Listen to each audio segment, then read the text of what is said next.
Good day, my plant foldies. This is Richie at Growfold, and today we are going to have a special episode because we are going to be going to an Anthurium house tour with Caleb's Tropicals in Dallas, Texas. Now, Caleb is someone I have dubbed as the Anthurium Alchemist because he is really well known for hybridizing many different types of Anthuriums. As always, plant foldies, please make sure you're pressing the thumbs up or like button for this video, as well as the hype button, because this will push this video out to more plant lovers like yourself. Also, give me a follow on my Instagram page. The exciting part is about to happen because guess what? We are about to go to Caleb's place and raid his home.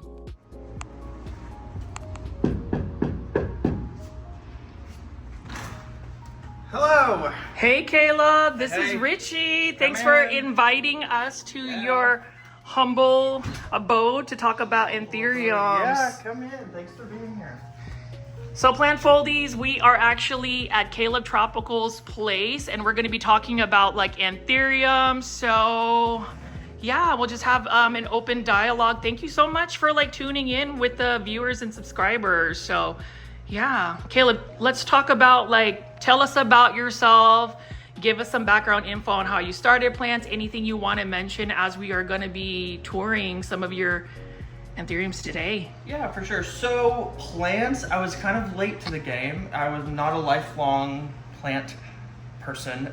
It was a bit after COVID, so like late 2021. Okay. And I had a friend in grad school who, she was big into plants and she would talk about them and show me pictures, and I had no idea what she was saying, but I just could like see how into it she was. I was Yeah. Like, huh.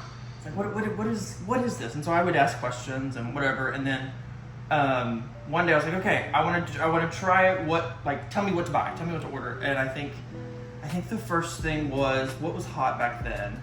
Well, I got a couple like basic ones where I was like, okay. So it wasn't Anthuriums when you first started plants? So I kind of just dove straight in though. And so it was a bit of everything in the beginning. There were some Okay. philodendron, always aeroids, but there were Okay. some philodendrons, mainly philodendrons and anthuriums to begin with. And then slowly over the years, just realized how much I like anthuriums. And I really, really like the genetic side of it and the aspects of like getting to hybridize with things and cross things and kind of just make your own little, it's like your own little invention almost. I know, I was gonna call you like the Anthurium Alchemist because clearly you have a really good positive reputation, or at least from what I've seen with a lot of the people that have bought Anthuriums from you. You know, I'm glad that I was able to meet you through some of the plant swaps. Yeah. So in terms of like Anthuriums, it's like the hot plant right now. Yeah. And I just wanted you to talk through us about like, obviously you mentioned genetics and lineage and of that nature. Do you gravitate to a certain type of Anthurium? Can you give us like a basic rundown of like the anatomy of Anthuriums, or what would you like us to know? Good question. So yeah, Anthuriums are pretty hot right now. We kind of see it ebb and flow, but I would say the last year I've seen just an uptick in interest and people wanting to grow them, and I don't really know why. I think that's just kind of the nature of plants. It's all, I think monsteras are also kind of having a moment right now, the sports and everything. And so I think that's just kind of the nature of the plant world. I do feel like, when it comes to like the plant world, that it's cyclical, right? It's cyclical, where I feel like back then there might have been some type of uptick with like Anthuriums, but only have we seen even more so. And I feel like sometimes social media does play a part of it, but then as we dig into it, I recently went to the Dallas Plant Collective Plant Swap, and I saw so many people just going crazy over plants and especially Anthurium. So we're in your home. I'm super excited. We're about to raid Caleb's Tropical. So plant foldies, if you haven't already, please make sure you are pressing the thumbs up or like button for this video, so that way this video can go viral and reach more people. So Caleb, just before we get into your plants and Anthuriums, is there anything you would like, say, your followers and viewers to know about you outside of plants? Like, what are you doing outside of plants? What am I doing outside of plants? Outside of plants, I am a full-time law student. I'm a math tutor. I work at a law firm. I really love hanging out with friends and a good movie night. Yeah, I don't know. My like plant Instagram or whatever is very just plants. So like yes. I don't even think my face is anywhere on that. As like I don't think people even know what I look like, to be honest. But I think your profile picture might have true. it. No, you're right. But that's it. But in terms of like your social media presence, and it's kind of like my YouTube channel. Everybody says like, Richie, you're wearing masks, you're hiding. It's not that. Sometimes people want to just focus on the plants. It's not always about, it's not like a lifestyle blog, but that's the reason why I think it's like super exciting that we're at your place today and we're going to talk about some anthuriums. So clearly your anthuriums go beyond just what we would see, the different types of anthuriums. So I am just excited to just see where you want to take us in your home. So I'll just follow you wherever you want to go. Okay, let's start in the big room. So before we go into the actual room where Caleb will talk about all of his Anthurium hybrids, I did want to just show you a snippet of his space and all of his mother plants. You can see how gorgeous these Anthuriums are, and some of the takebacks that I took after having a very candid conversation with Caleb is the Anthurium plant. It really is the plant aesthetics, the very minute details of the plant. And let's just say that after visiting Caleb's tropicals place, I may have been bitten by the Anthurium bug, because I really do like the fact that these are living works of art. And he further explains that throughout this video. So plant foldies, I hope you guys enjoy the conversation. It's very much a point and shoot video where we're just really having an open dialogue. So hopefully you guys will enjoy the conversation and learn a little bit more about these gorgeous plants and understand why these plants are truly trending. I definitely learned a lot of lessons, and we're just gonna go ahead and continue the conversation with Caleb. Before anything else, I did want to say special thank you to Caleb for being so generous with his time and allowing us to enter his space and really just look at all of his beautiful creation. So let's go ahead and continue on the conversation. As always, if you haven't already, please make sure you are pressing that like button. So we are about to go into the big room, and you already know I'm gonna do some B-roll here, but my goodness, what does the humidity level stay in here? It is pretty humid. Well, it is humid. You're also catching me on a day where my AC went out earlier this afternoon, and so it's extra humid in here. It normally stays about 70. Okay, 70 is your humidity, so. About 70, 72, I would say. But yeah, so this is the main.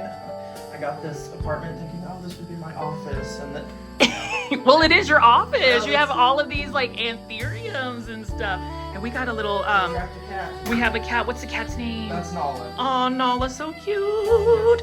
So you have like kitties, right? So do they bite into your plants? Are they okay? So this room stays closed off, and so they don't come in here. I have a few out, and they don't mess with in the living room, and no, they don't. Thankfully, they don't mess with them though. Oh my goodness. So yeah, plant foldies. I'm just gonna pan around here, and obviously we're gonna go into detail, and I'll get some B-roll. But yeah, this is quite exciting. So Caleb, yeah, just walk us through. Tell us about your. Ask you some more questions. Yeah. Okay. So all the mother plants live in here. Okay.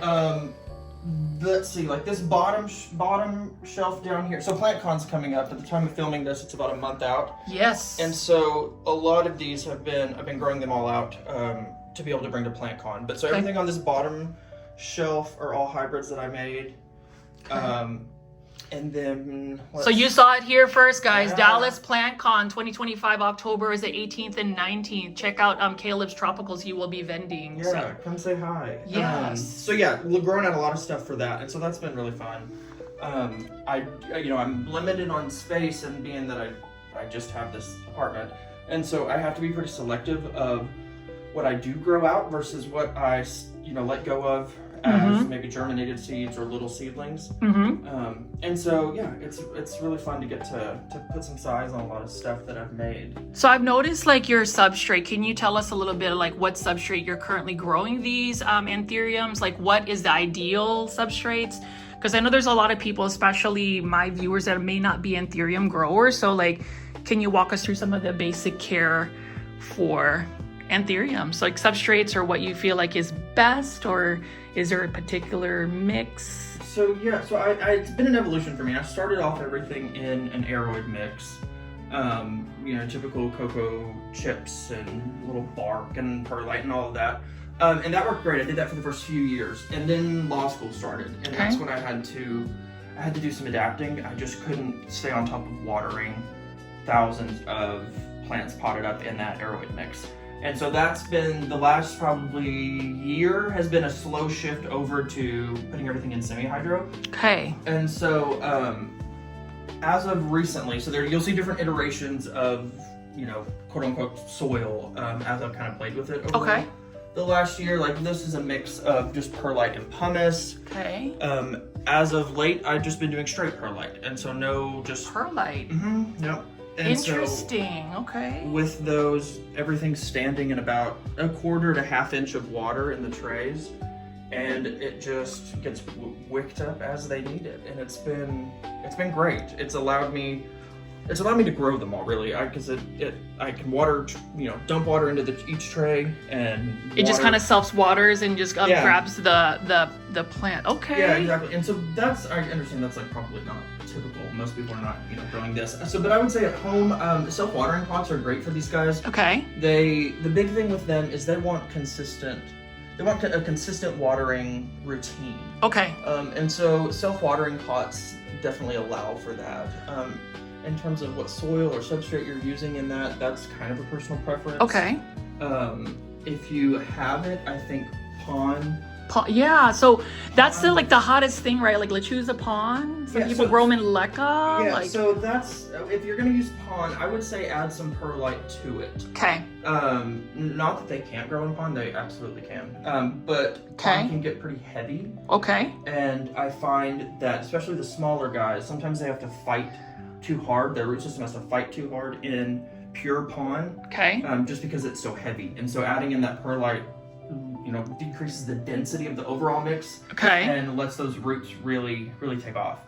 Okay. So yeah, let's see, what do we got here? So lots of mamas in this room and growouts, and this is kind of the intermediate and final room. So my mother's. So this is she? I'm assuming she's a mother right here. This one, Carla. What is this? Yeah. So this one's actually this is the first time I've actually pollinated this one. Wow. Yeah, it's a regal to a dark mag. I'm not sure the lineage of the dark mag on it, but I got it because it reminded me. It gave me just those like stripy, the stripy look. It still has some of those. It has some of the faint. Veining, but I see what you're talking about in terms of like the striping that it's got. So yeah. So I bred her right now. So is she the mama or is she the daddy? She's the mom. Okay, so where's the baby daddy? Dad's right here. Okay. And this is a Carla Blackwoodoma shell. Wow. Okay, so I have to just ask, what does that process look like for obviously hybridizing anthuriums? I know that it's not just a basic process. Can you kind of give us a simplified method of how you do the crossing by chance? Yeah, let's see if we have a receptive anywhere. And you'll have to break it down for us, the whole receptive. I know I've heard those terms. So if you look at this, you can maybe see the little fluid beating up on that inflow. So this is what we call being in the female phase. Okay. So this is the first phase that inflow will go through. So this is an inflow is basically the bloom, right? Yeah, the inflorescence. Okay, so perfect. Inflow short for inflorescence. Okay. And so this is the first phase that it goes through, this female phase.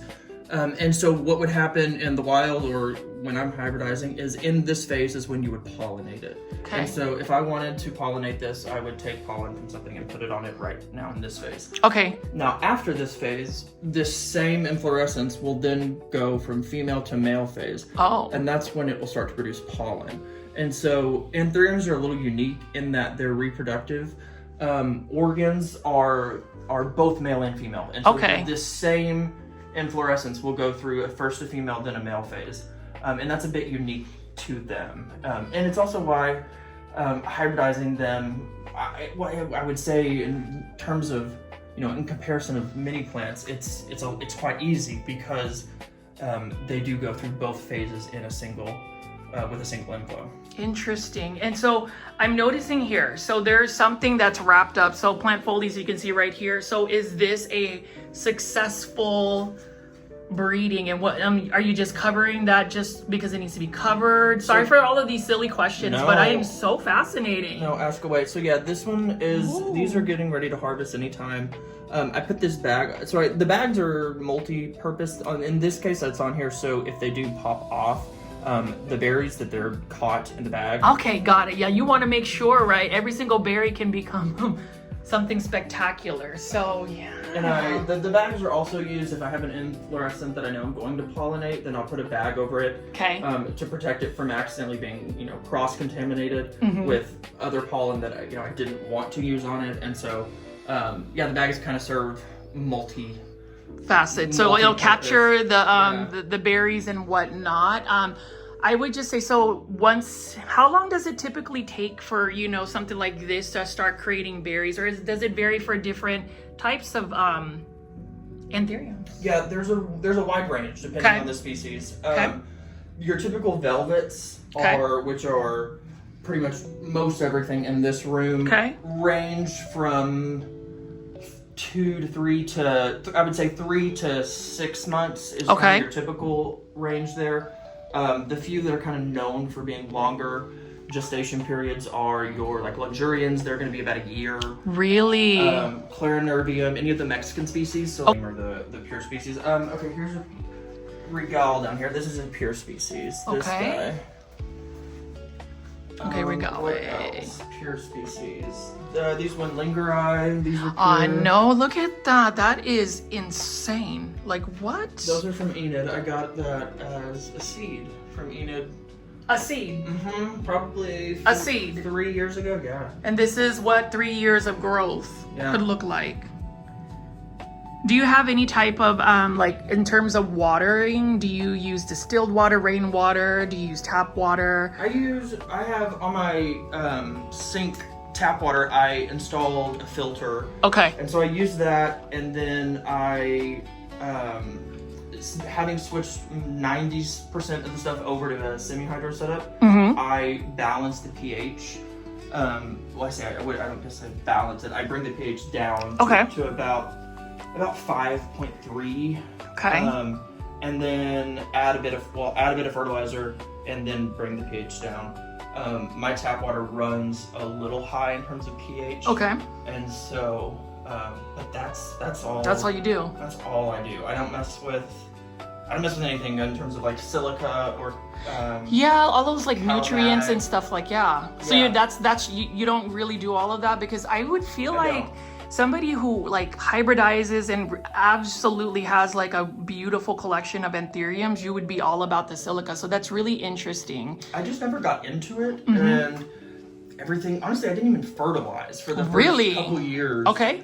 And everything just grew great. And so really, it's just so much of it is about the overall care and good lighting.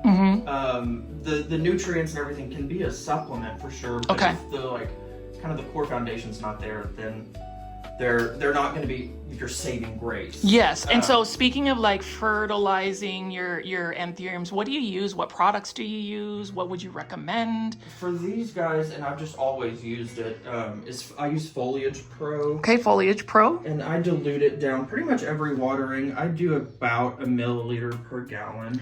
So they get fed pretty much every watering. Yeah, and it's a quite diluted feeding. Okay. Every I don't know, every 4 or 5, 6 waterings, I'll not add in the fertilizer. But being as diluted as it is, they don't burn or anything from it. But yeah, that's all. I know a lot of people use. There are a lot of brands out there that people have great success with. That's just what I started with years ago. It worked, and so I wasn't going to change it. I know, they always say, if it's not broken, don't fix it. Sometimes I feel at least in my experience with just even growing certain plants, we want to overlove the plant, but it sounds like you just keep it simple with anthuriums. And I think that is the mystery for a lot of people to get in there, because even content creators will say anthuriums are finicky, X, Y, and Z.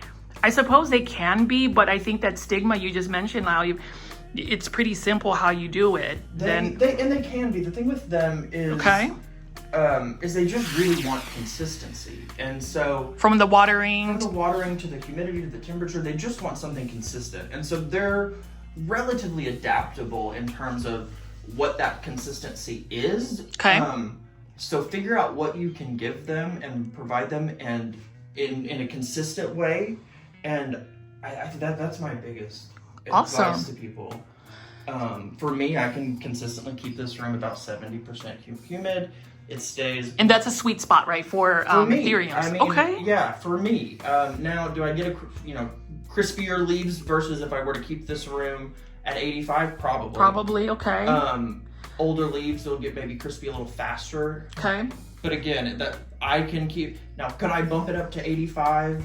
Every now and then, sure, but I can't keep it consistently 85. And so I would much rather them just get used to growing in 70 in here. Yeah, and I feel like plants, they have an ideal like environment, but at the same time, I feel like plants adapt, right? You know, I feel like they adapt to their environments. Maybe their growth may not be as vigorous or something of that nature, but for the most part, if you acclimate them, they would do that. I think that is a really good point with Anthuriums, and I am just like flabbergasted because there's so many beautiful ones. And so I wanted to see if there was any selections that like maybe some of your first hybrids or something that you're super proud of that you'd like to kind of talk through, because I know that you have so many hybrids. I swear I check your Instagram and you're like, which should be the mom, which should be the dad. So right. So let's see. So most of this room is grown from seed or seedling. Yes. Now there are definitely some clones in here that I've gotten as cuttings from people. Okay. But 90% of my mother plants, I got them as seeds, and have just grown them out and selected for my favorite.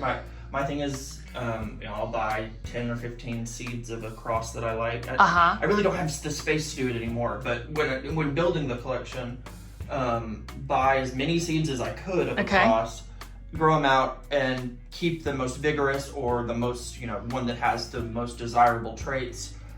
Keep that one and use it as the parentage. And so I think that's why overall, I think the hybrids that I make are quite vigorous. And, I know that plays a big part in it, and that their parents were pretty selectively culled through. Yeah.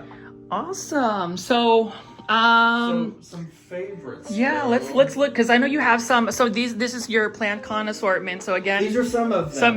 But he's gonna have more. I'm telling y'all. Like the way Caleb does it, I don't even know how you produce such beautiful Anthuriums and just plants. I see you have some other non-Anthurium stuff. We can talk about that in a bit. But have a few.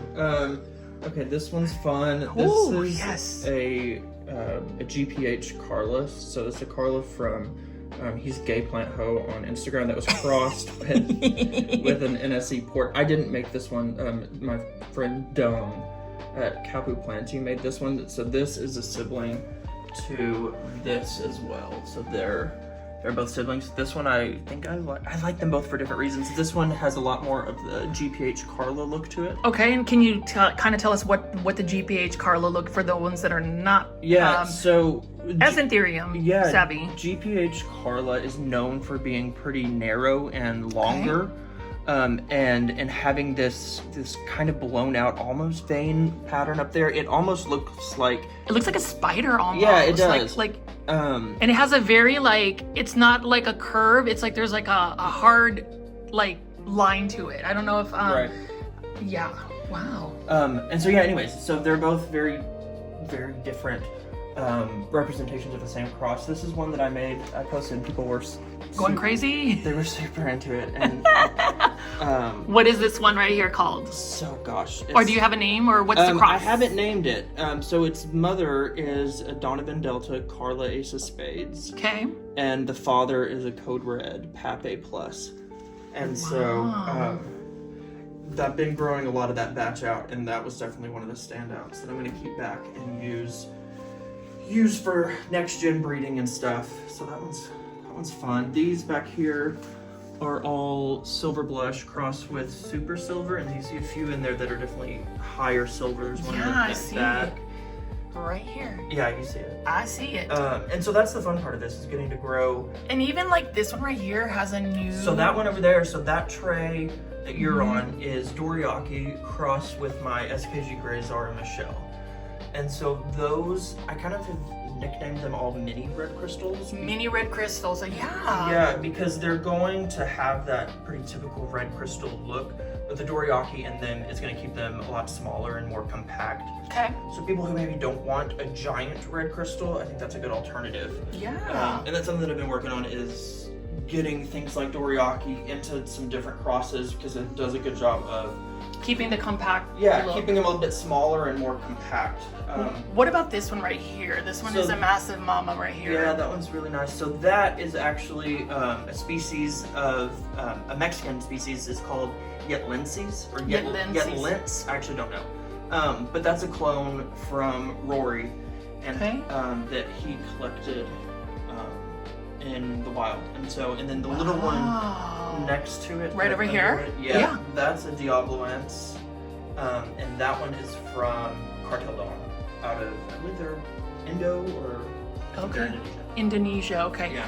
Now we're looking at this one right here, and this one has some really nice, like, I don't know, cosmic colors or something's going on, where it just has like some faint green. What is this Anthurium here? That one, I'd have to dig back into the tag on that one. That one is a Black Widow Michelle hybrid, though. Okay. And yeah, that kind of iridescent look that it has is because that leaf is kind of in that in-between phase of emerging and hardening off. Okay. So it's expanded as much as it's going to, and it's kind of going through that final color change of what it's going to be once it hardens off. Nice.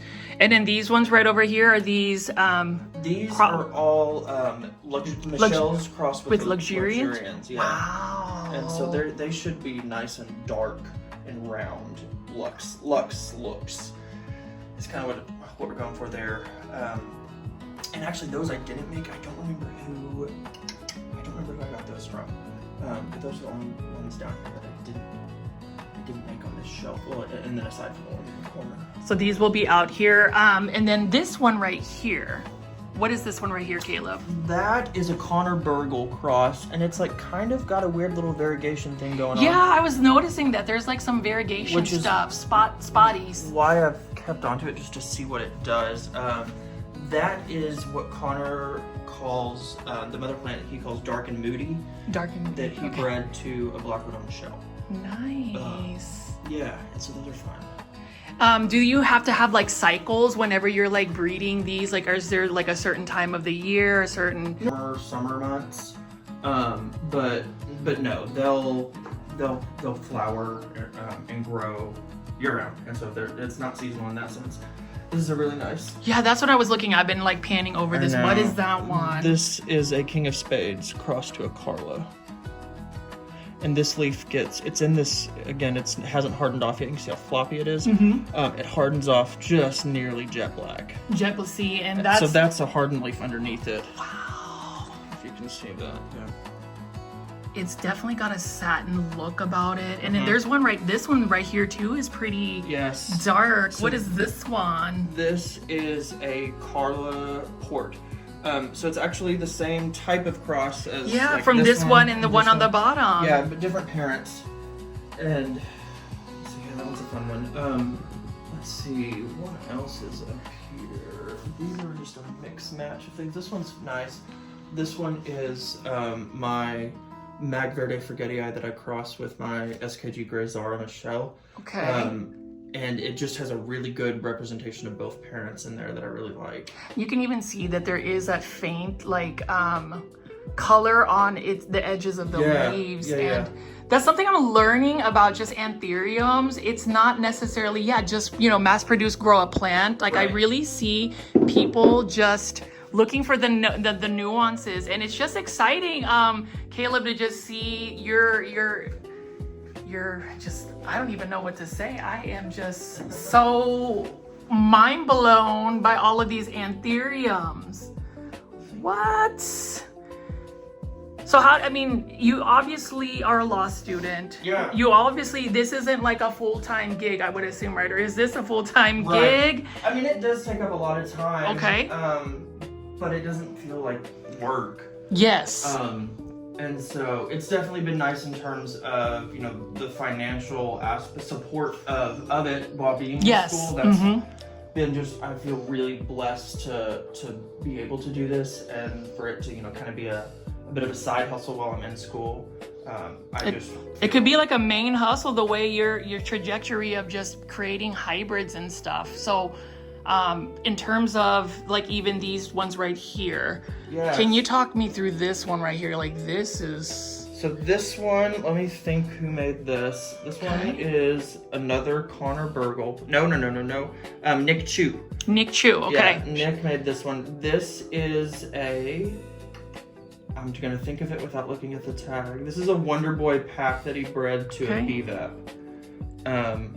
And yeah, that's been a really nice one. The one next to it, this one's from Steve Fleves. That's a Zara crossed with Amelia's Delight. That is It might be the inverse of that. It might be the inverse, but that's right. Zara Amelia's Delight. So I've actually had the opportunity to go to like Steve's Leaves, and I saw the Amelia's Delight. Yeah, it's pretty hot. That I haven't ever seen it become like replicated. Like, is it possible to just clone it again? Are there just some that it's just one of a kind? There are a lot that are one of a kind, and especially those with the really unique ones.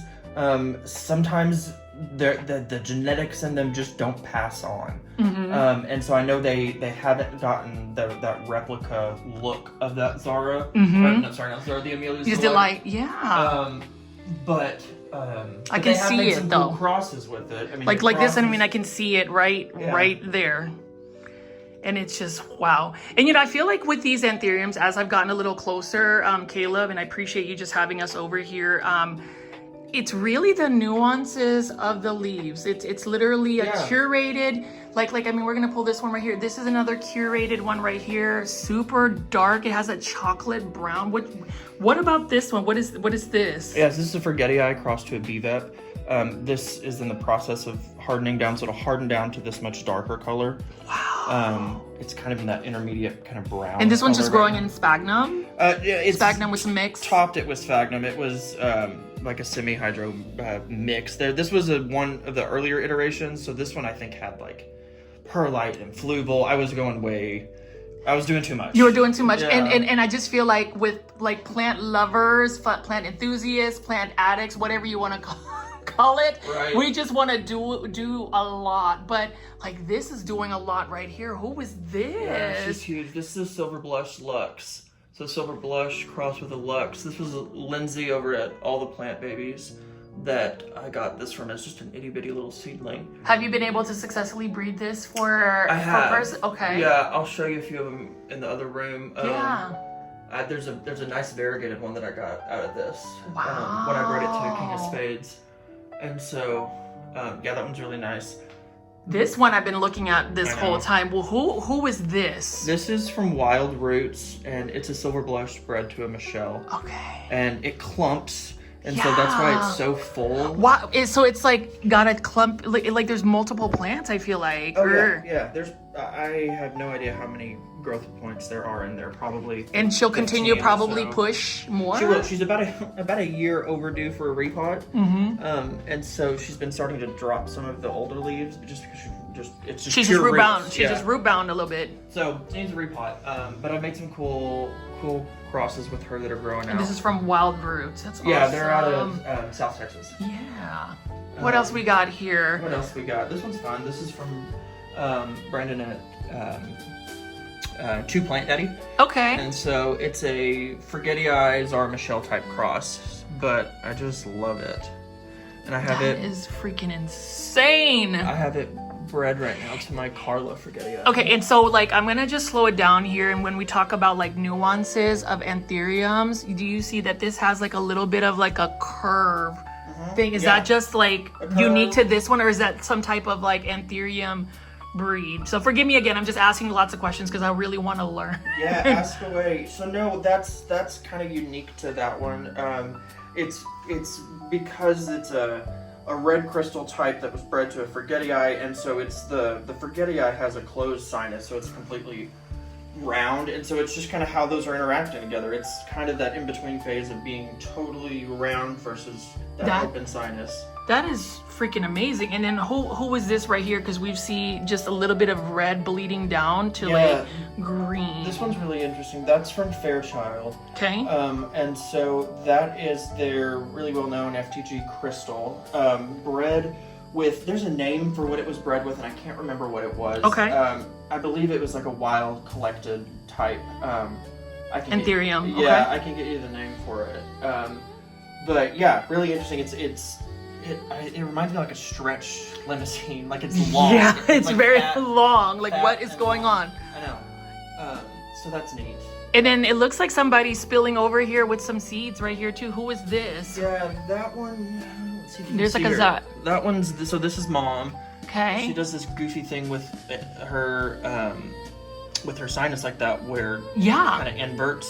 Yeah, like what? I don't know. She does it on all the leaves. It's not a one-off. Yeah, like so is this just another type? So this right here is what you call the sinus, like the very top of the leaf, or just the middle part where this right here? The sinus is this? Yeah. Perfect. Anyway, so that is bred. It's actually bred to this right here.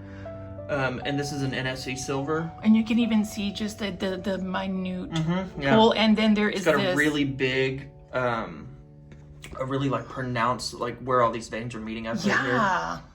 And yeah, this one's really pretty. And so the goal there is to get this with the closed sinus. And so that's why I bred it to that one that you just saw. So as in terms, so we're looking at a lot of your hybrids, right? Yeah. And can you talk about maybe some of the struggles about like hybridizing some anthuriums? Is there a struggle, or is it really trial and error? Like, talk us through that. I mean, yeah, just trial and error. There's going to be a ton of them that just don't take crosses that don't, and that's just a part of it. Okay. You can't get too attached to the idea of a cross until it's like harvested, because like you know inflows can, berries can abort early before they're developed, or they just won't take or whatever. And so for every like cross you see, there's like multiple crosses that never took. Okay. And that I chopped off the dead inflow because it didn't take. And so but trial and error. And there's definitely, there's a science to it in terms of the taxonomy of Anthurium. They're split into different sections based on like how closely they're related to each other. And so Anthuriums that are within the same section are much easier to hybridize with each other versus trying to do something from one section to another. Like just an extreme section where it's like, okay, we're going to take you from a different spectrum and see if you guys can actually be compatible, right? Right. And it's not impossible, and a lot of the really cool crosses that we get are those cross-sectional hybrids, but it's just not nearly as common. I have, cross-sectional. So like this is an example of a cross-sectional. So I'm looking at this one too, because this one is stunning as well. Like, look at this. Veitchii crossed with the Doriaki. A Veitchii crossed with a Doriaki. Now that is really like interesting. Fat, chubby leaves. Yeah, the Veitchii, but it's obviously not like elongated like this. Right. It's gotten that almost compact. Yeah, exactly. So I really like Doriaki in a lot of things, but that's an example of a cross-sectional hybrid that just never would happen in the wild. But and then there's one right here behind. It's got more of a very heart-shaped leaf. Okay, so that's a Queen of Hearts, and I've got a big one out in the living room that I'll show you. Beautiful. Yeah, people kind of sleep on these because they're pretty common. They're not very expensive. Really? The Queen of Hearts? Okay. Yeah. And in terms of hybridizing, they're Do they take pretty easily? Huh? No, quite the opposite. Okay. So they're common because of tissue culture. They're really readily tissue cultured, but they don't breed well at all. People thought they were sterile for a long time. They're not sterile. Okay. I've got a few seeds here that I look like I'm actually going to make it all the way to term on these. Okay, and then how do you know if it's going to make it all to term? Is it just when it becomes super red, or? So with these, it's just I can see how pronounced or almost protruding, particularly this berry right there is, and this one up at the top, that to me, looking at this, those couple I think are going to make it full term. That's the problem with Queen of Hearts, is they... it doesn't always take. Well, it doesn't always take, and if it does take, they nearly always abort early. So the inflow will like take a few different spots and it'll just die off before the seeds are developed inside the berries. And so that's that's the main issue with breeding those. But I've got a few that I've done prior that I'm growing out with Queen of Hearts. We don't really know what Queen of Hearts hybrids look like. I know that's what I'm saying. Tazula has done a nice BVET cross with it. I've seen theirs. It looks really nice. I can't, but honestly, I know people have done some PAPs. I now have 2 PAP cross with it. But yeah, just kind of figuring out. Like this one right here too, Caleb. Like this sinus. Yeah, so like this who was this? This one's still emerging, so this one doesn't harden off this way, but it's okay. But it's emerging this way. Oh, it's just emerging. I was like, what is going on? Yeah, so that is a Code Red crossed with a red crystal. So that's from Brandon at 2 Plant Daddy. And then you can see right here we have some potential seeds ready to go or about to. They're getting closer. I bred that one to a BVET for Getty Eye. How long does it take for this to get to this stage in terms of times? That one we're looking. It was. Let's see, June 9th to today, so about 4 months. Yeah, interesting. Just shy of 4 months to that.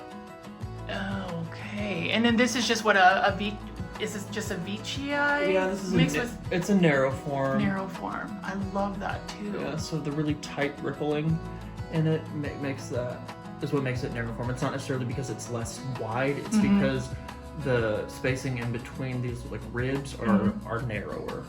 Interesting. And then as far as this big one right here, because this one is she big. He big. She is. So there's there's 2 big ones here. Okay. This one wow. is a Moody Animal. So I actually don't know what it is. It's either a Moody Animal or a Red Beauty. Okay. Supposedly you can tell it by the spathe, which they are, which it is flowering. But, yeah, I see the flower too. But I don't even know. So it's one of the 2. But it's a really nice example of. Are you gonna go ahead and cross-pollinate her with somebody? So I've been trying to cross it because with this Vici Doriaki, okay. I've had 2 inflows not take so far. But yeah, we'll see. But yeah, I'm gonna keep trying. It doesn't produce very much pollen. Is the thing with that. It's hardly any pollen. It's really, really grainy. Grainy, okay. And so yeah, it's not a great. So here's my question about pollen. Yeah. Is there like a certain time of the day you need to collect it? Because I've seen like certain hybridizers for different types of plants. Do you have to like wake up super early? No. Or it's just any time at this point if you see it? Do we have any plants that have pollen? Yeah. Let's see. Where do we have pollen at? I know I just okay, look right here. Okay. This is pollen, and so okay. Like see it. Yeah. And do you just take like how do you pollinize? Do you just like take a paintbrush or what? How do you? What is your technique? Fingers or a paintbrush or so here I'll show you. We'll hit this one again. So yeah, we'll take pollen off of this one. So I'm just gonna collect it on my fingers, and if I want to store it, then you can freeze it. Which is normally what I do, but so I have it on my. What? Look at that pollen right there. Caleb has just harvested pollen. Who's about to get bread? So it's this Queen of Hearts, the one we just looked at. Again, one that's really hard to breed with, so it's not likely to take. But look, but what if it takes? You're gonna have to keep me updated. Exactly. You never know until you try. And so I hit it with pollen yesterday, and so I'm just hitting it again because it was still a little receptive. Okay, and receptive is when it's kind of like wet. Yeah, exactly. Okay, perfect. Yeah, and it's wet so that like in the wild when like a bug say would land on it, that it's wet because that attracts the pollen, kind of like sticky. It's not sticky, but it's that kind of idea. And then like just as far as like do you have any like hybrids that you own that you're just like super proud of, or just something that you would not really want to part with? It's like so many. You see his face like yeah, because I mean, like I said, so many of these were from seed, right? That's the amazing part, from seed, y'all. Like so they were picked from the best of 10 or 15 or 20. There's so many, I don't even know. I almost want to put you on the spot and be like, if there was like a disaster, what 6 plants you would actually choose to save? But I think it's kind of like a Sophie's Choice thing. So this is one of them. Okay, so he has one. What is this one? This is a Fort Sherman cross with a dark Forget-Eye. Yeah, I was looking at that one too. I mean, look at that. Just crazy. Crazy, look at that. Yeah, love that. That's one of them. What else? What else do we have that, Caleb cannot part with? If you really had to, we talk about how plant lovers, we just want to keep getting more and more plants, but sometimes I feel like that curated spot is where it needs to be. You can't see it, I'll pull it down later. There's in the back an Ace of Spades Lux. Yes, we'll get some B-roll on that. That is amazing. That's one. This is one. This is a Mag Verde Forgetii. Look at that one too. It's got almost like a grayish, or Yeah. maybe I don't know. Just the lighting is hitting it differently. Right. That's one. Are you even real? Caleb, are these plants even real? And that's really the allure of Anthuriums. Is that why you are into? Can you even narrow down why you love Anthuriums? Really, it's just back to the genetic diversity of it. Okay. And just there's so many different options, and the idea of having an image in your head of what you hope it could look like to make, and then kind of reverse engineering that of okay, so I think maybe this parent and this parent could make me what I want. Is it kind of like recessive genes and dominant genes that you see? We've kind of found that the stripy gene that a lot of people like tends to be pretty recessive, at least in terms of it doesn't present very often in the offspring. Okay. And so, there are definitely genes that are harder to capitalize on and to, get to be present in the offspring, which kind of is just a part of the challenge and the fun of it. Yeah, and I'm I've been looking at this one for quite a while too. Can you talk through me about this? Because it's got a different kind of veining. Yeah, this is a Carla, so Alex Pizzette made this. Okay. This is a Carla OG3, so it's a clone from Scott Cohen that he crossed with the Dressleri. Scott Cohen is awesome. I actually happened to see him at PlantCon in yeah. Orlando, and fun. he had some amazing I haven't gotten to meet him in person. I hope you meet him soon, but he has some great hybrids. But this is some of the parentage comes from his plants too. Yeah, so the mother to this was one of Scott's Carlas. And then who is this? Who is she or who is he? Isn't that weird? That's a debilis that's crossed with a reverse. It's a Bessier that's crossed with a debilis, and just weird. I saw it a couple months ago, and I was like, oh, I have to. Because it just abruptly.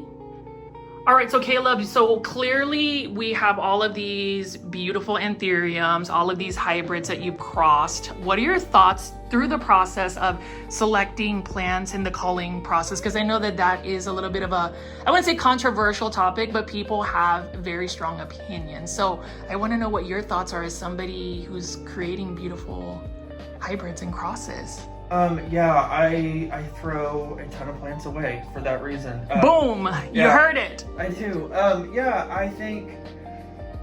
I think for on my perspective is if I'm going to be selling plants, then I have a responsibility to put as much work into them to ensure that they're going to be healthy and vigorous for people. And so, by not so for people may not know what the hell does that mean. So culling, for example, you're going to get a batch of seeds, and some batches, every single one of them is great, and they're vigorous, and they grow awesome, and cool, great. Some of them are the opposite, and only 10% do anything. The rest are super runty, or they don't grow well.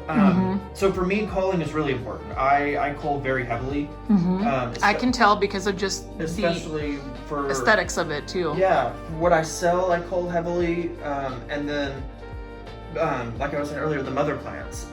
If it makes it to mother status, for me, there's a she's got good genetics. Yeah, exactly.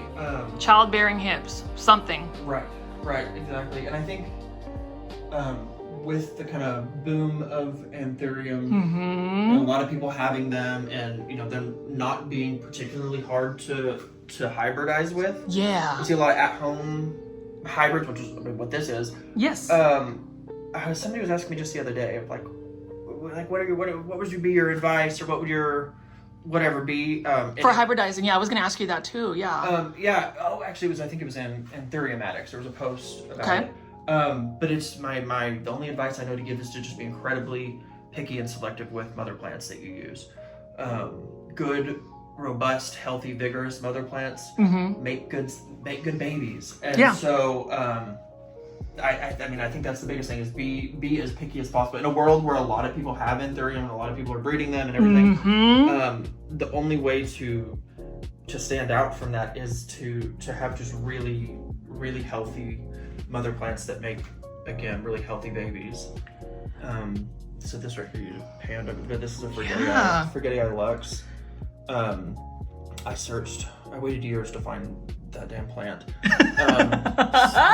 So many of the Forgetii Lux hybrids, most don't fuse. Their sinuses don't actually close. And so, yeah, So this one's a very special one. Does she make the top 6? If something were to happen, you would take her? I don't know. There's so many. I know. She's up there. She's up there. Okay. So we won't get to that because clearly there's not going to be some disaster that happens, because you know what would happen with all of these plants. And this one's also fun. Oh my gosh, yeah, this one right here. And does she just cup herself like that as well? Yeah. And so the Forgetii in her kind of closes her up, and she kind of cups like that. Okay. She's pretty. She's made some nice hybrids for me. So Caleb, you mean to say these are not tissue cultured? You didn't tissue culture this and multiply? No tissue culture here. And there's no shade to anybody who does tissue culturing. I think that is a way to get plants more accessible to the general public, right? Yeah, I agree. Like, I think the tissue culturing of like the Delta Force or like Michelle, that allows them to be super accessible, which is cool and great. So I don't have anything against tissue culture, but that's just my interest in the hobby is kind of the opposite of tissue culture, in that I really like the diversity. Whereas the point of tissue culture is to have it accessible for people that just want to grow a plant. To get rid of the diversity and just make a ton of the exact same thing. Plant, yeah. Which there's nothing wrong with, but that's just not, that doesn't excite me. And I'm with you on that too, Caleb. Just even, spending some time just chatting away about these Anthuriums. And I love the fact that we have this open dialogue where we can talk about it, like this one right here. Who is she? So, don't actually know. It was a Lux. Unknown. So the mother's a Lux that was open pollinated. I know, but she don't flat. have it's flat. That's what I'm saying. Where is she? Is she for sale? She's not for sale. No, she's gonna be a mother. She's gonna be a mother. She's not quite mature yet for that, right? Soon. She's we're getting closer. She's nicknamed the Flat Lux. Okay, so this sounds really silly. You know those Anthuriums that you see at a big box, or those like blooming, flowering ones? Is that even a thing to even try to cross-pollinate with? Like, what are your thoughts on just, I don't even know that species. You know what I'm talking about, right? The ones that you see. So typically the Anthuriums that you see in a lot of the big box stores that are the flowering type. Yeah. What is that species? Do you know? They're I forget how to know, Andrianums or Andrinums. Okay. They just don't hybridize well with what you see in anything's here. So yeah. So kind of we were talking earlier about the different sections of Anthurium that do kind of cross well with each other. They're in their little section that just doesn't, the genetics don't match up well with these like heartleaf. A lot of what I have in here is in the cardio section and the velvet heartleaf, and so. And then speaking of this, we were looking at this one. Who is she? Yeah, isn't that fun? That is a red vein dark phoenix crossed with an SP Napo. That's from High. He's out of Australia. I love High. I met him as well, and what's interesting is I mentioned how I found some like Doc Block Michelle Anthuriums at Home Depot, and he's all like, can you send it to me? I was like, I don't know if I can send it to Australia. Right. Hit me up. But yeah, this is one of his Yes. That's great. This back here. Who is this one? That is a flat Matthew. Wait, who is it again? What was it? No ID. Yeah, Matthew crossed to a flat bass. Okay. And so, actually, we're making F2s with her right now. Maddie. So F2 is you're basically self-pollinating it? Or? So F2 is breeding it to a sibling. Okay. Yeah. Okay. So Maddie. That sounds so terrible. Right. Super incestual. but Maddie has a really nice one. Okay. And so she sent me pollen, and so this inflow right here is hopefully, it's pollinated with it now. It's producing its own pollen now, but Yeah, I can see hopefully that. it took, and we'll get some really nice F2s out of those. Have you ever heard of any anthuriums being crossbred with other aeroids aside from anthuriums? Because I know we're seeing a lot of philodendrons, for instance, getting crossed with other types of philodendrons.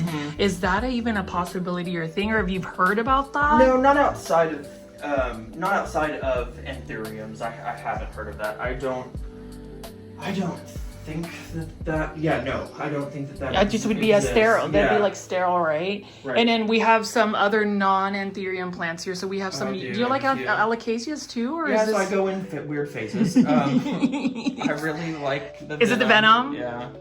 Yeah, that one's So venom, there's like a shattered glass. I saw that too at the plant swap not too long ago. It's beautiful. Um, Velvet, pink velvet. velvet.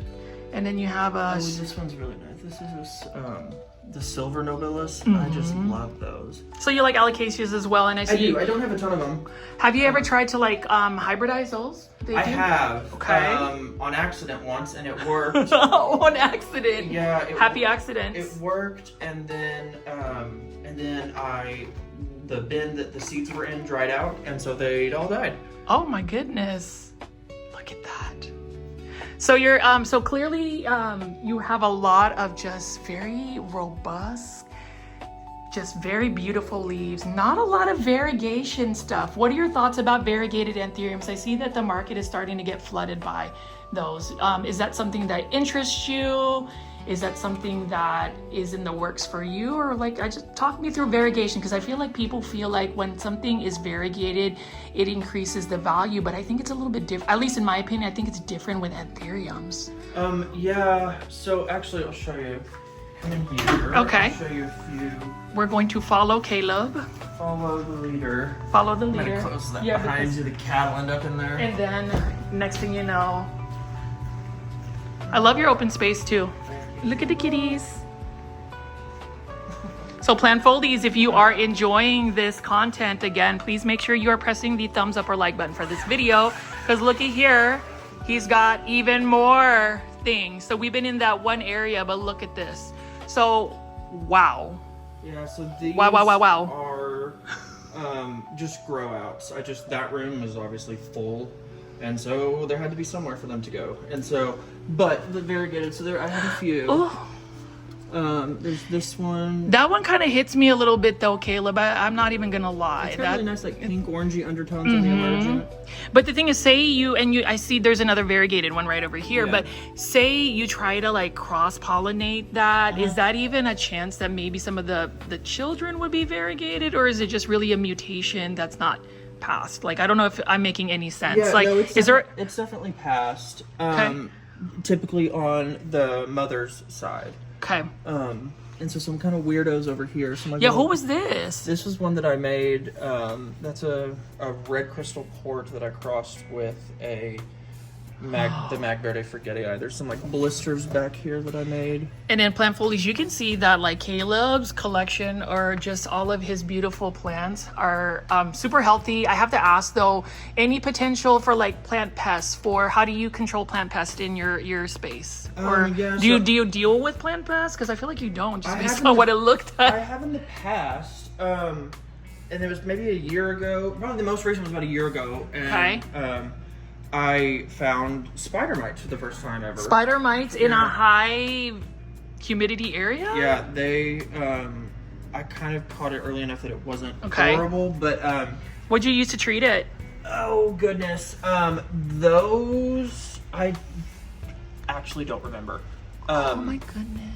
I think that was a mixture of Phyton, which I guess not Phyton, that's fungal. Azamax. Oh yeah, Azamax is something that everybody has always recommended as well. So I only used it recently, and these two bins are so sad. I don't got that all on film, but you know what? I will say that even somebody that hybridizes, and that's the thing, it's not always about that perfection, right? We strive for perfection, but it's even just improvements that we get. But like this is your grow out tent. Right. Are these these are all for sale too? Or? These are going to be brought to PlantCon. I've been holding on to them to try and find the few that I want to keep. for just potential. Well, I'm trying to see what is this? She's different. Yeah, this is a weird little. I actually got this one in not that long ago. They're calling it a mint silver blush. I don't really know. Silver blush. Okay. The person had a ton of them, and so I think they're out of tissue culture. Is how they got came it. From. I don't know. Who was she? That is that Mag Verde Forgetii that was in that other room that I bred to an Ace of Spades, and everything in here has grown so close to the lights that you see them like starting to bleach a little bit. Yeah, but she's nice. I don't mind the sun stressing. Sometimes sun stressing is kind of I don't love it with you don't like with Anthuriums. Not at all. Like this one. Who is she right here? That's a sibling to that kind of other blistery variegated one, the Dark and Moody to Black Widow Michelle. Having you just have me in your space in your home, I am just having a ball just being able to see the passion. I can clearly tell, Caleb, that this is just something that brings you a lot of joy. So it does. I'll show you the other tent. Yeah. I do. I really. And guys, look, I'm just gonna go pan over here and be that person in somebody's home. You see how he has his stuff organized? Shipping. He's shipping. So yeah, you gotta tell me about like your shipping process too. Well, you're seeing it clean, but normally the island looks like a bomb went off, and that's where all the shipping happens. Boom. And you do it by yourself, or? It's just me. Oh my goodness. Okay, these again are all growouts for PlantCon. What's fun in here? These are fun. These are a super silver that I sell. I'm just gonna keep talking to you, right? And then we this is oh my goodness. And so they've turned out nice. They're really high silvers. These are the silver. These are super. You see this? I got goosebump shell. This is. Yeah, these are a super silver that I sell. Caleb, you might actually have converted me to an Anthurium, because really it's one thing that I've kind of been fighting. Because I'm like, okay, I don't want to fight it, but I need it to be the natural progressive process. Y'all, those that are watching, should I get into Anthuriums? Because then it's going to be a whole new world. Like my mind is blown right now. And then look at this one. She's ready to pop. Yeah, these are. If I open the lid, I will never. No. Don't worry about that. Yeah, these need to be put into their own pots. But these down here, that silver blush luxurians, that really big one on the top shelf earlier, I crossed it with the King of Spades, and these are what we got. So it's interesting to see some like second generation Lux hybrids. Yeah. So there's Lux in there, but when you kind of get a few generations out, it becomes just not overbearing, and so you have like Lux hybrids that have veins in them, and so I think it's just been really interesting to see how these grow out. My thing about these like Anthuriums is like, you know how you mentioned like luxurians and Doriaki. I would really. Do you have a hybrid where you've just crossed those pure breeds? Oh yeah. That's my thing right there, because I really do like Doriakis. And okay, come back in here before we forget. Okay, we're gonna look at some hybrids, and what is this one right here? Is this just a pterodactyl or pterodactyl? No, Who was she? That's a weirdo that I don't know. I bought that from Cartel Dawn a few years ago. Bought it as a Diabloense and then grew it out, and it is not a Diabloense.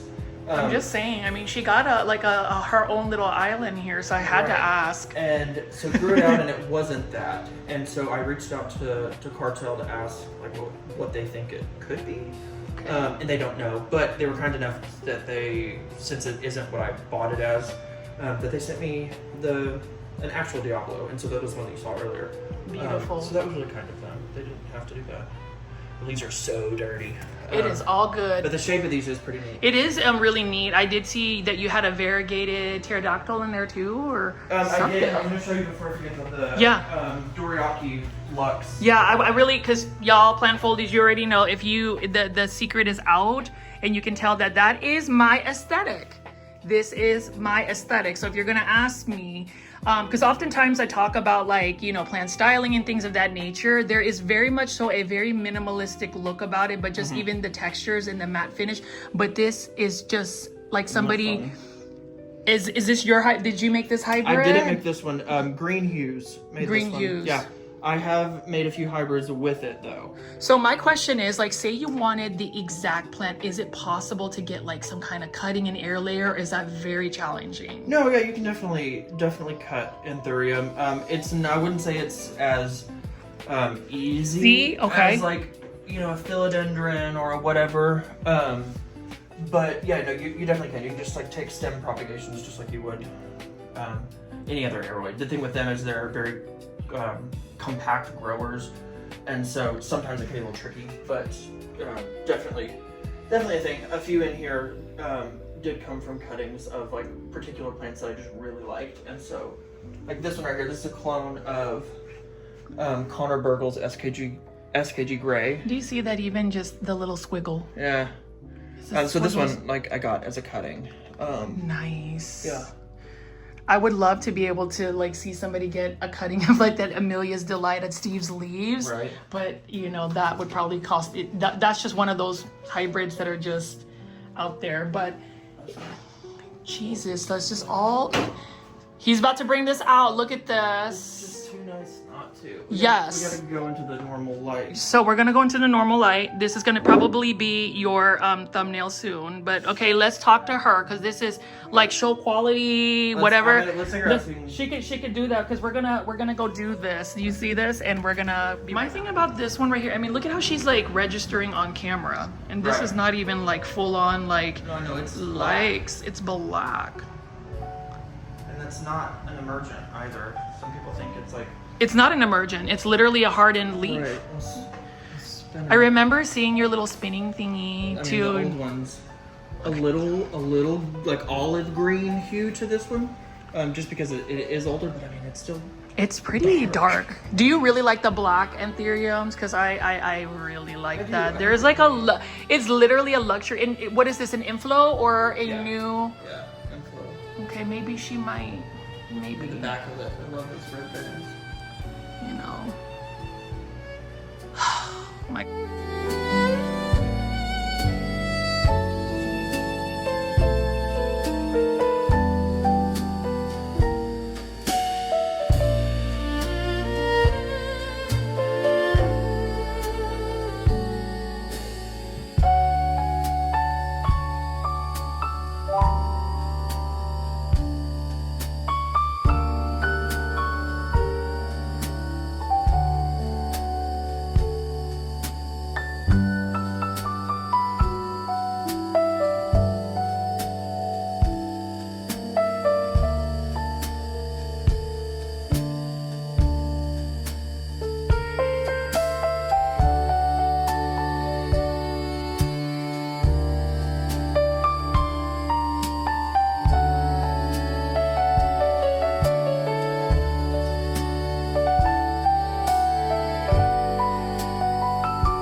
As you guys can see right here, Plant Foldies, we have another grow tent. Another one. I swear that it was probably meant for me to come at an earlier time, because what is it? We were talking about coming over at like 6, and I'm like, this is awesome. I can just, you know, overstay my stay, because, you know, Caleb's nice like that. He's polite, but like, what is this one? Variegated pap cross with a mag? Yeah, so that one's from, is it Tulsa Garden? Tulsa Garden. Tulsa Tropicals. Okay. Yeah, that's a variegated one from him. And so, oh, you see a lot of like older sad ones in here, and that's just that's really the reason that everything is being shifted to the perlite. Okay. Because it just. So should I just grow my stuff in perlite? Like, I have like 3 Anthuriums in my collection. I think they would do well. Perlite in like standing water. I feel so. You just literally put them in. Okay, so that's the Caleb mix. And what is this? This new leaf emergent right here. Who is this? Right here is a code red crystal that I crossed with my SKG Gray Zara Michelle. Zara Michelle. Let's see what else. And where did you get this AC Infinity grow thing? I think Amazon. Amazon, okay. Yeah, I actually think I had a code for that. Do you? I was gonna say you can throw out your affiliate code, Caleb. Caleb. Code is. We need this. I'll look and see, but I do think I have something for that. So I was gonna ask, you know, how you how do you sell your anthuriums? Do you have like a website? Do you just post on Instagram? Do you just do plants markets?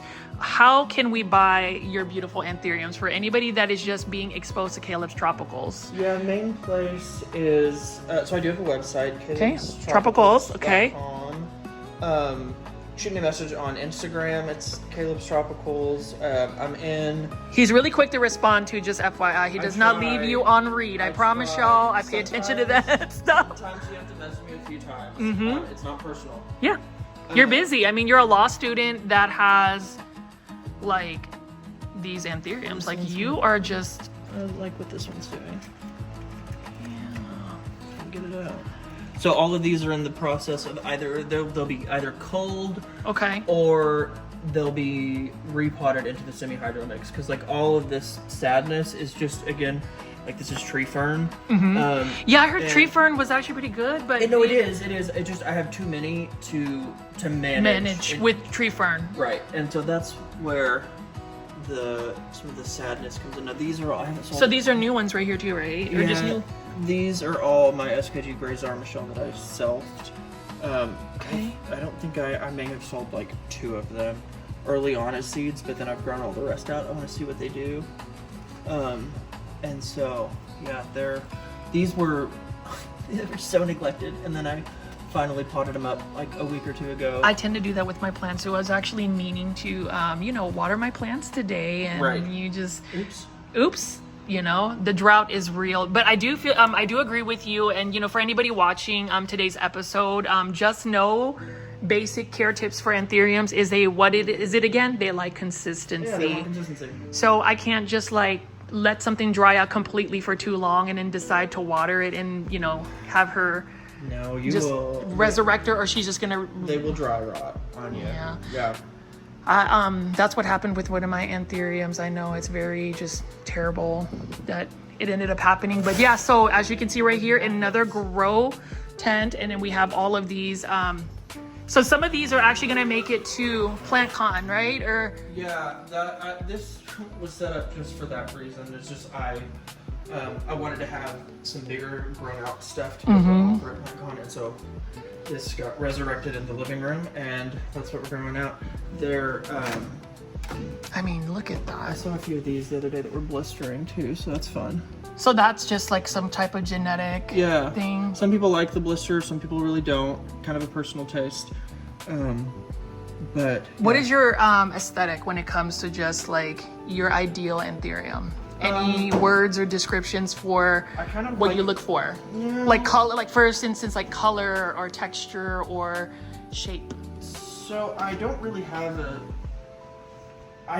short answer is no. I like all of the extremes though, and so if I have a silver plant, like I want the most high silver. Okay. Or if I have like that one right there behind you, the darkest. If I'm gonna do a Lux hybrid, I want it to be black. And so no, I don't know that I have any specific type, but I want like the best example of that plant, or of that cross. Okay.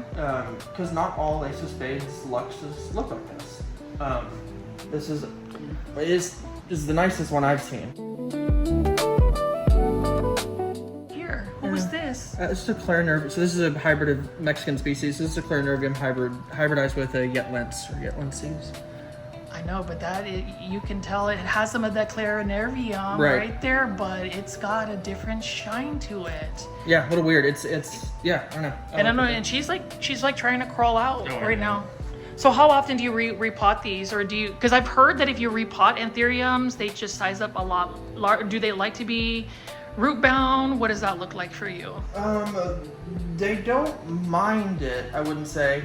The biggest thing I think if you wanted to size up them is supporting the new aerial roots that are coming out. Okay. So like that's why this little cup is attached here, so that those new aerial roots have something to grow into. I think that's the biggest thing, is if you want it to size up, that just making sure that the new aerial roots that are coming from the new growth points have something to grow into. I like it. Well, you know what, Caleb, in terms of just today's video, it has been just really awesome to just have an open dialogue. Like I said, again, plant foldies, you guys already know what that looks like. So as far as Caleb, your message for anybody that follows you on Instagram, anything you want them to know, anything you want them to be excited about, just speak to your followers and folks that buy plants from you. I'll put you on the spot. On the spot. I mean, I think the biggest thing is just thank you. Every time somebody buys something, it seems so silly to me that somebody wants some of my plants, and not silly, but kind of. It's humbling, isn't it? It is that. Yeah. So thank you is the biggest thing, and I super appreciate it, and I just again feel really grateful to have. I feel like I kind of accidentally stumbled into all of this, and I couldn't imagine it any other way. So thank you, and yeah, there's new stuff always happening, and so make sure that I have the email list. If you go to the website, scroll to the very bottom, there's an email list. They get first dibs on all of your hybrids and stuff. Yeah. And so make sure you're on that, and you can always shoot me a message. Again, I am in law school, so give me a couple days, or don't be afraid to like double, triple message me. Please, it'll put it back up. Or what I would even say to get his attention, y'all, or what I've had to do to possibly get somebody to notice is comment on a post. It's going to give you a notification. But truthfully though, Caleb, you are amazing. I am so honored and humbled. Thank you for having me over today. I'm going to show some more of your plants, and as always, Plant Foldies, please make sure you are following all of his Instagram posts and just supporting local and small businesses as well, because I mean, Anthuriums, I talk about them, but at the same time, now I truly understand what it is about this. I mean, bam, right there. This has been an amazing houseplant tour of Caleb's Tropicals in Dallas, Texas. So thankful to Caleb for just taking us along his journey of hybridizing these beautiful anthuriums. It was definitely a mind-blowing, eye-opening experience for me, because now I truly understand the beauty of anthuriums and the reason why so many people are in love with anthuriums all over the world.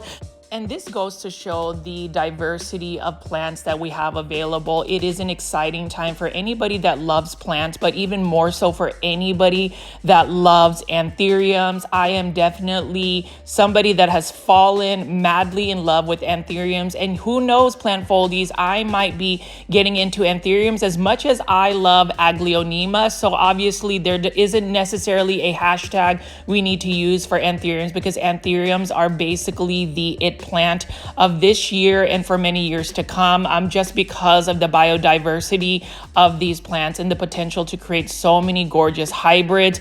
I am just so thankful again to Caleb for just taking us along his home just to be able to talk about these plants of his, and just knowing that the Dallas-Fort Worth plant community is truly a special one because of so many down-to-earth, humble people like Caleb. And I am just really happy. I am very fortunate that I am able to interact with Caleb, be able to see his progress with his plants. And you can see right here, this is a lot of the plants I wanted to slow down and show you. The anthuriums, just a disclaimer, hopefully I have labeled a lot of his anthuriums correctly. Again, special thanks to Caleb for just being really patient with me. You know, a lot of my houseplant tours or even just my features are not overly edited. I really wanted more of a raw, open dialogue, and I really think that Caleb gave us that today. And I am definitely thankful for the gift that Caleb also gave me. He gave me an anthurium, and let's see if that one anthurium is going to grow into a full-blown anthurium addiction. Let me know in the comment section, Plant Foldies, if you think that will happen. And obviously, as we continue to pan around here and look at these gorgeous anthuriums that Caleb has, know that he will be at PlantCon 2025 in Dallas. And so definitely buy up all of his anthuriums. Let's support local and small businesses. Let's support those that are truly passionate about their craft.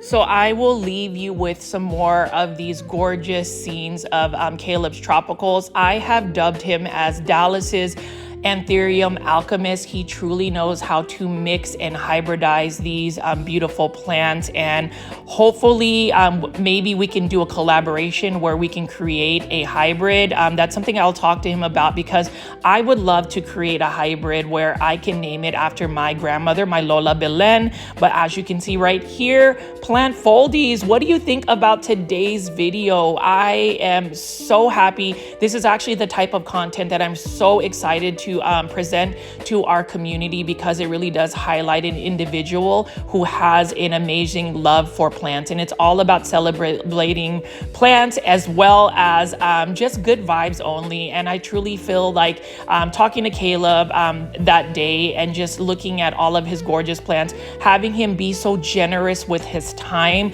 these are the types of people that we need to be supporting. These are the types of people we need to have more visible in the plant community. I think that the plants in general really bring the best out of people as well. And I am so honored to have been welcomed into his home and to really showcase the beauty of anthuriums. The world of anthuriums is a vast one, and I will continue to cover these types of plants, and hopefully on the next couple of videos I might have some more anthuriums in my plant collection. Let's see. You know, the takebacks that I got from anthuriums is they like consistency, so just make sure that you're staying on top of their watering requirements, the lighting requirements, the humidity requirements. They don't really like huge changes in their environment. So as I wrap up this video today, please make sure you are supporting Caleb's Tropicals by going to his website, calebstropicals.com. Go ahead and buy some plants. If you're in the Dallas-Fort Worth area and you happen to see an open market, go ahead and let Caleb know how wonderful his plants are. And if you are somebody that lives outside of the Dallas-Fort Worth area, you can order plants from him. Send him a direct message on Instagram. Obviously, his website has listings as well. Join his email list as well, because I will be hitting up Caleb for sure now that I know that I could just grow maybe these anthuriums in perlite. I like simple care, and he's kind of demystified the care of anthuriums. They may not be as tricky or as hard as they seem to be whenever some of the other folks have talked about anthurium care. Who knows? But all I know is this: I have access to Dallas's Anthurium Alchemist. So again, please follow Caleb on Instagram at Caleb's Tropicals. Let him know you are a plant foldie in the comments section. Shop his website, calebstropicals.com. He will be at PlantCon 2025 in Dallas. And as always, if you like this kind of content, join my YouTube membership tier. And also, my name is Richie at Growfold. It has been a pleasure covering Caleb's Tropicals today. Please subscribe. I'll see you soon.